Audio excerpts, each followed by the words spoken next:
Train accident অনেক শুনেছেন। চলুন আজকে আলোচনা করা যাক ভারতের কিছু বড় বড় ট্রেন অ্যাক্সিডেন্ট যেগুলোতে অনেক লোক মারা গিয়েছে। কয়েক বছর ধরে রেল দুর্ঘটনা অনেকাংশে বেড়ে গিয়েছে। এর জন্য রেলের রক্ষণাবেক্ষণ এবং রেলের সিগন্যালিং সিস্টেমকে দায়ী করা হয়েছে। চলুন জেনে নেওয়া যাক ইতিহাসের কিছু বড় বড় রেল দুর্ঘটনার কথা। বিশ্বের দ্বিতীয় বৃহত্তম রেল দুর্ঘটনা এবং ভারতের মধ্যে সবচেয়ে ভয়ঙ্করতম রেল দুর্ঘটনা ঘটেছিল 1981 সালে 9 জুন। এই দুর্ঘটনায় প্রায় 800 লোকের মৃত্যু হয়েছিল। বিহারের লোকাল প্যাসেঞ্জার ট্রেনে এই দুর্ঘটনাটি ঘটেছিল। বিহারের বাগমতী নদী পার হওয়ার সময় 9টি বগির মধ্যে 7টি বগি নিয়ে রেল সেতু ভেঙে পড়ে যায়। আনুমানিক 800 জনের মৃত্যু হয় এই ট্রেন দুর্ঘটনায়। 200 জনের মৃতদেহ উদ্ধার করে পুলিশ এবং 51 জনকে জীবিত উদ্ধার করে। সরকারি পরিসংখ্যান অনুযায়ী 235 জনের মৃত্যুর কথা ঘোষণা করে সরকার। কিভাবে এই রেল দুর্ঘটনা ঘটেছিল তার কারণ এখনো পর্যন্ত জানা যায়নি।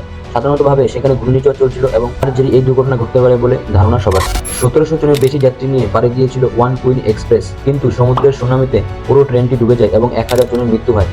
এই ঘটনাটি পৃথিবীর সবচেয়ে বড় রেল দুর্ঘটনা নামে পরিচিত এখনো পর্যন্ত। আমার এই ভিডিওগুলো আপনাদের যদি ভালো লেগে থাকে তাহলে লাইক, শেয়ার, সাবস্ক্রাইব করবেন।